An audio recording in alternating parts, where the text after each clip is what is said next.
Revolting News presents the virus, the weed, and you.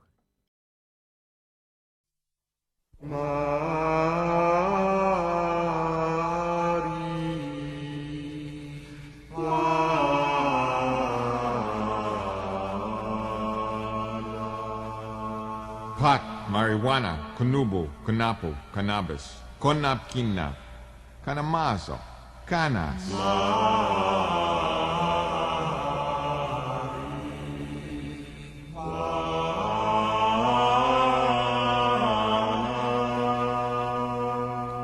Honeb, hinab, henni, hemp, hanaf, cannabis indica, cannabis sativa, ganja, ganjika, gangika.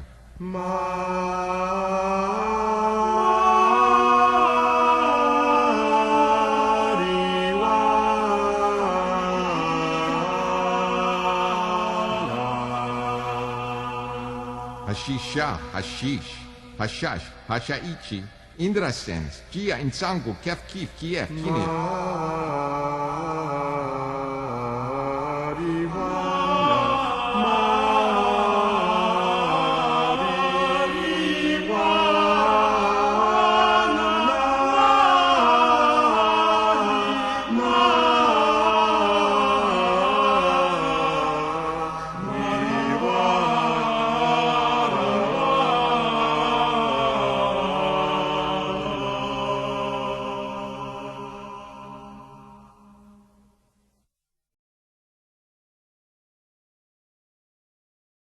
Hello there, revolting newsers, and happy April 20th, Pot Day 2020.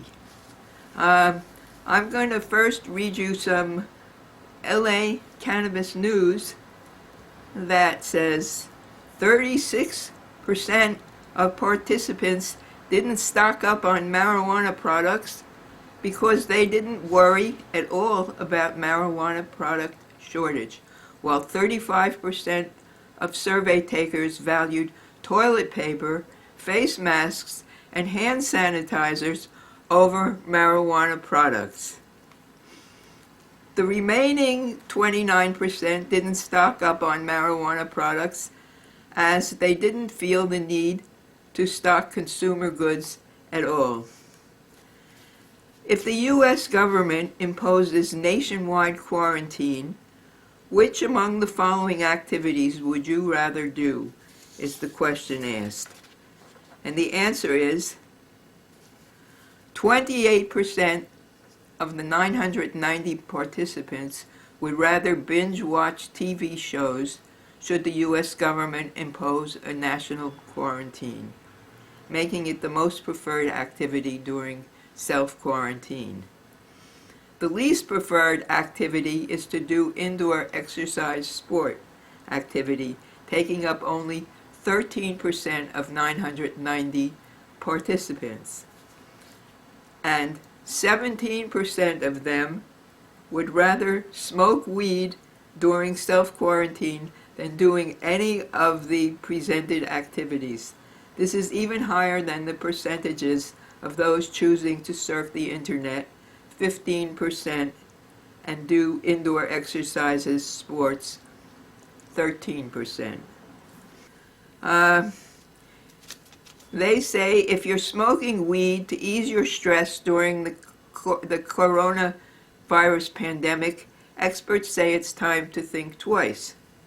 Smoking marijuana, even occasionally, can increase your risk for more severe complications from COVID-19, the disease caused by the novel coronavirus.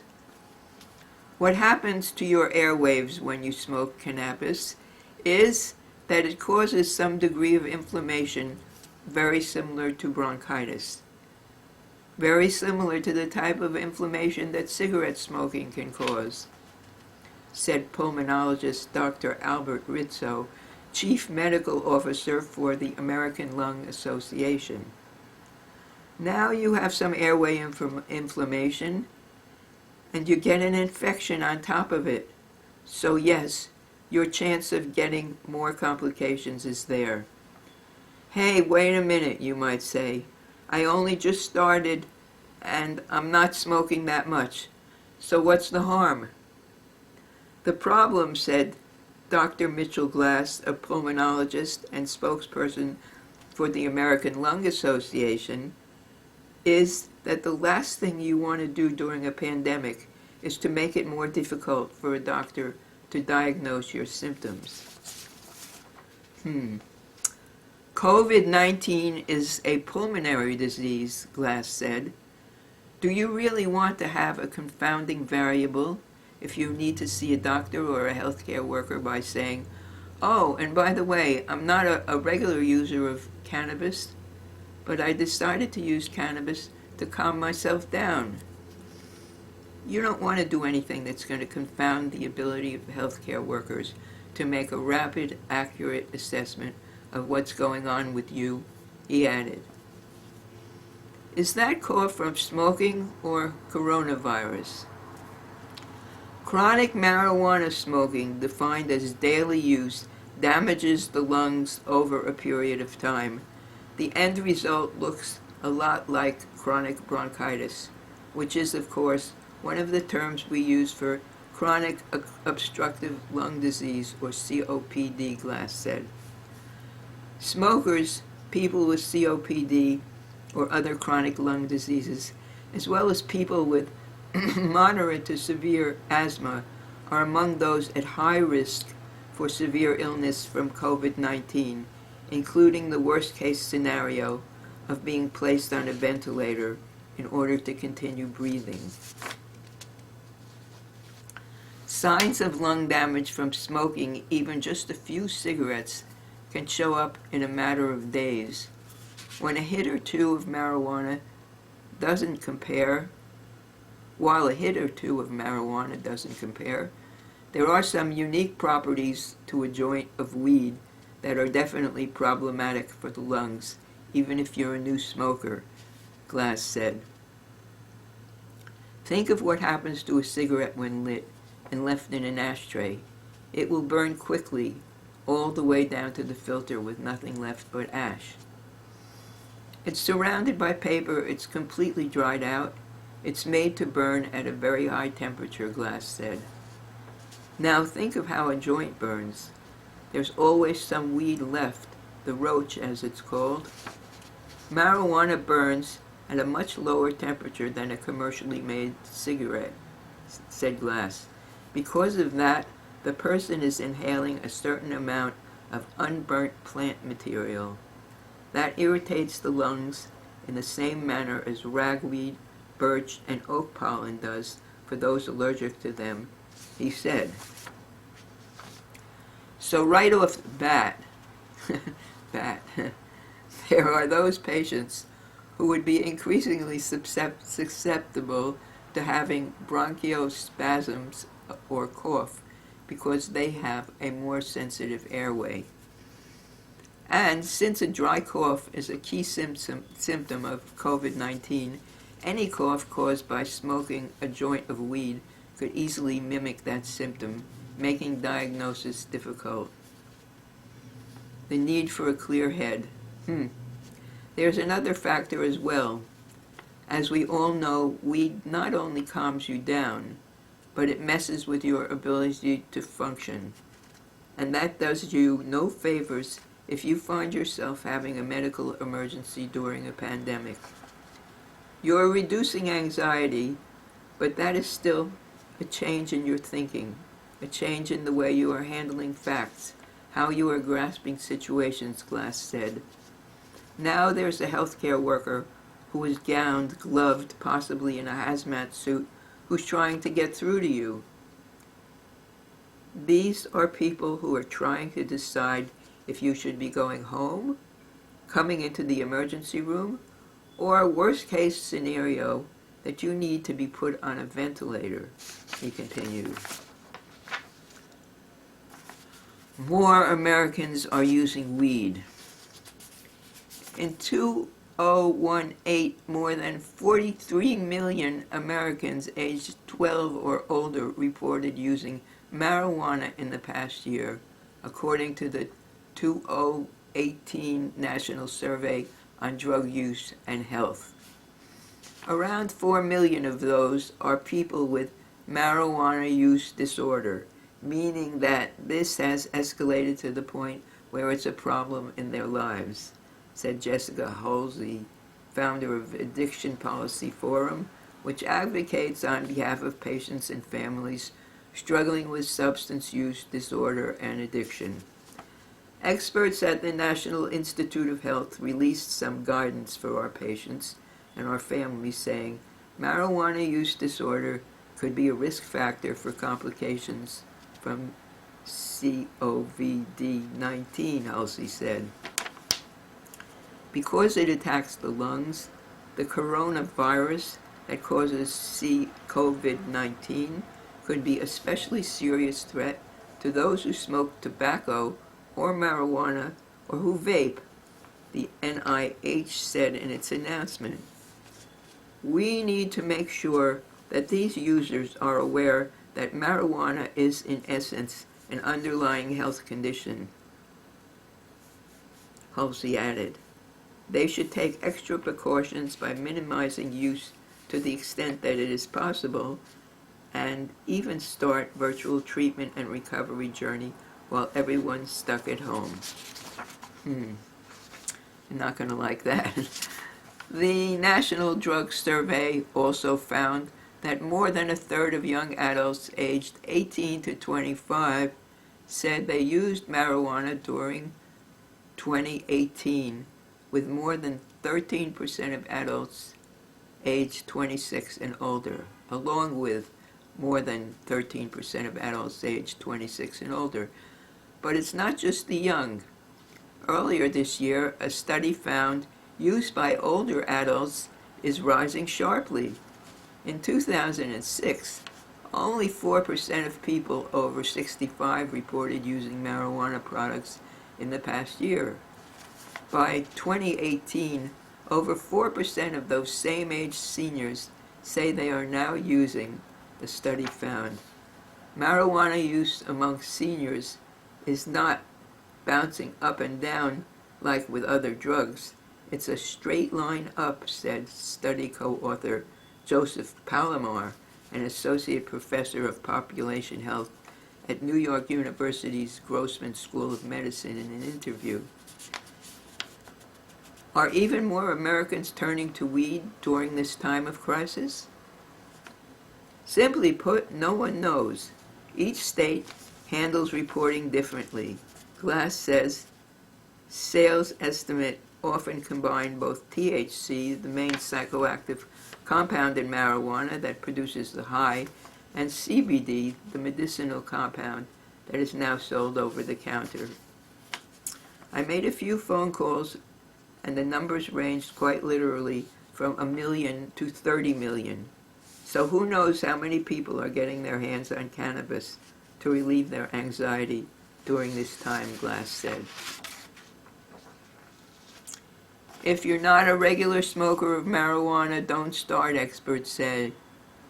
Don't confound your caregivers with trying to sort out whether your dry cough and change in behavior is due to the fact that you're a novice with marijuana or it's associated with COVID-19, Glass said.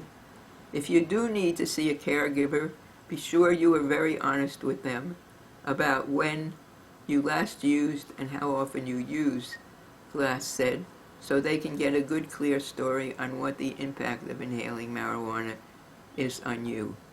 Remember the bottom line when it comes to smoking and COVID-19, Rizzo said. It's common sense that anything that you inhale that has been combusted and contains particles or chemicals can inflame your airways, he said. So you're already making your body fight off foreign particles before it even has to fight off infection. Well, that's too bad. Now, we're going to cigarettes. Why COVID-19 hits smokers harder. Smokers may be particularly vulnerable to COVID-19 for several reasons, but the ACE2 receptor hypothesis provides a holistic, mechanistic link between smoking and severe infection. Smokers may be prone to severe COVID-19 infections, in part because their lungs contain an abundance of entry points that the virus can exploit. COVID-19 infections begin at the ACE2 receptor, a protein nestled on the surface of the cells throughout the body, including in the upper and lower respiratory tracts. The COVID virus that causes COVID-19, known as SARS-CoV-2, must plug into the ACE2 receptor in order to inject its genetic material into the cells, replicate, and spread.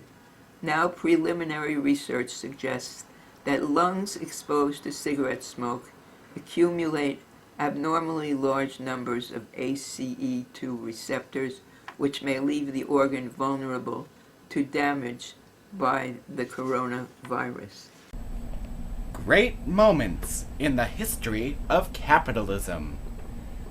20,679 physicians say Luckies are less irritating. It's toasted. Your throat protection against irritation, against cough. This is from the Magazine of Wall Street for July 26, 1930. These figures have been quoted and checked and certified by Lybrand, Ross Brothers, and Montgomery, accountants and auditors. See this? Right, let me go it. Moving on. This is another sing-along. Yeah.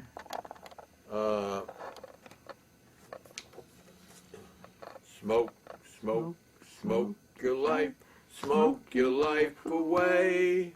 Wearily, drearily, drearily, wearily, 30,000 will die today. The World Health Organization estimates that about 10 million people worldwide will die of tobacco-related diseases next year. And it says that 500 million, that's the correct figure, 500 million now alive on Earth will eventually die of that same ignored affliction, tobacco addiction. Now it'll take time, you know, some of them will die when they're 80. Freud died very old of cancer of the mouth and throat. He couldn't talk. He had 25 surgeries. He had an artificial jaw. And he smoked at least 10 cigars a day. He gave it up for a while, but then he had to go back to it. And that man was Sigmund Freud, 3 minutes. 1 out of about 3 who continue smoking will eventually die from the habit. In the United States, 1 out of 4 deaths is tobacco related. Would you believe that? How come you never hear about this? It's not just lung cancer. You can get cancers in many different organs of your body. You can die of emphysema and heart attacks. Tobacco works its ways, and there are 2 million deaths in America. That's 500,000. I know at least 20 people, relatives and friends who have died or now have lung cancer. Smoke on, you deluded, poor, addicted, suicidal, stupid idiots. I used to smoke, and I know how hard it is to stop. Mark Twain had the funny joke, which isn't so funny. He said, I can stop, anyone can stop smoking. I know, I've done it dozens of times. So, this is a weapon of mass destruction, see? Let me see. Let me put it up in front of the camera. Yeah, weapon of mass destruction. Okay. The CEOs of tobacco companies, they denied all of this before the hearing, that they didn't know it caused any. The CEOs of tobacco companies are mass murderers. Compared to them, Saddam, Osama, Bill Clinton, both of them, Ariel, gone, I guess, is he? And Yasser, also gone. Putin and Jiang, no longer a ruler. But all of them are pitiful amateurs. So let's all join it. Smoke, smoke, smoke your life. Smoke, smoke, smoke your life. Smoke your life away. Drearily, drearily, drearily, wearily. 30,000 died today. Wearily, drearily, drearily, wearily. 30,000 died today. Kids, you want to be hip or you want to live? Which do you want to be? You want to be a wise ass? You know, I started smoking because I wanted to be older. Now I'm older. I stopped smoking and I want to be younger. How does that work? So try to avoid it. There are other vices that are less dangerous. Pick a good vice. That's my advice. And bye. See you all later. And later. And hope you enjoyed singing. Make up some songs. Anyone can do it. If I can do it, it's up to you. The song is called Masters of Nicotine, and it's, you'll recognize the tune. It's dedicated to the chairman of the board of Philip Morris, who remains unanimous, and to Leonard Stern, the owner of the Village Voice, and to Arthur Sulzberger, publisher of the New York Times, and also to Spike Jones, who died of emphysema at the age of 45. He smoked 6 packs a day. Whoa. And at the end of his career, he traveled with a portable oxygen tank backstage where he went to get a hit between numbers. Masters of Nicotine. Come, you masters of nicotine, you that sell death like sex, you that take the riches, you that change folks to wrecks, you that hide behind freedom, you that hide behind choice. I just want you to know we can hear your real voice. You tell young men and women that they'll be very chic, but you never tell anyone that you're making them sick. You never tell no one they're going to die. Your only real message, bye now, then bye-bye. Oh, you masters of smoking, CEOs, magazine execs, dope dealers supreme, turn sweet bodies to wrecks. You that sponsor art shows, jazz concerts and sports, you're worse than the gunman that randomly shoots. This is the next verse is without one line of change. Let me ask you one question. Is your money that good? Will it buy you forgiveness? Do you think that it could? I think you will find when your death takes its toll, all the money you make will never buy back your soul. Thank you, Julie Kupferberg. Now I'm going to invite. Was turned out to be a pretty good guy, even though he was a surgeon and a general. About a year ago, said that there were 390,000 nicotine deaths, probably 400,000 now. And only 2,000 cocaine and amphetamine deaths. About 4,000 deaths from heroin and its congeners. So why all this fuss about cocaine? Well, it's more dramatic, you know. There's one of our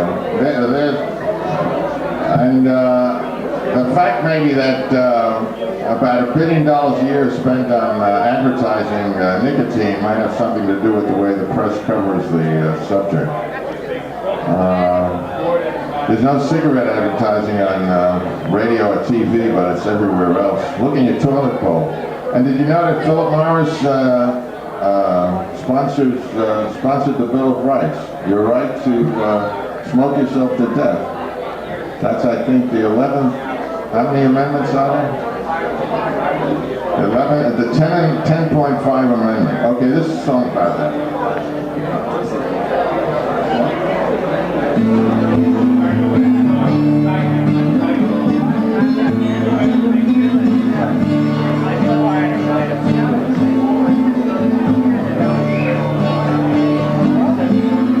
Smoking kills 390,000 a year, but the manufacturer murderers live without fear,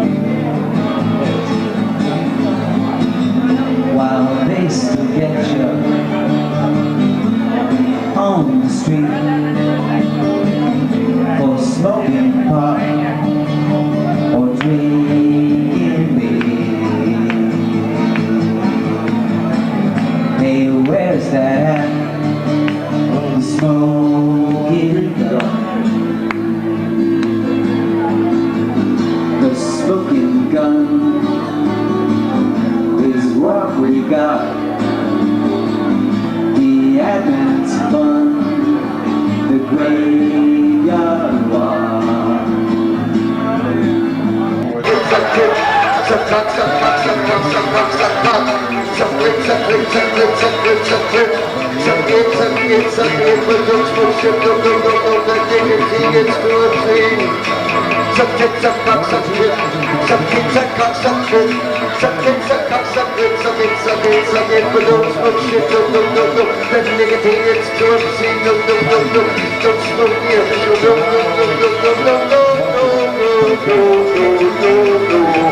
Don't smoke the official dope.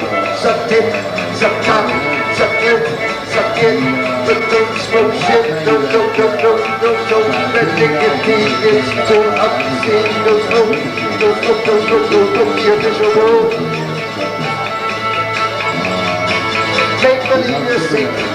Stay in bed and breathe. Your cigarette habit breathe. One day's all you need. Indeed, smoke weed.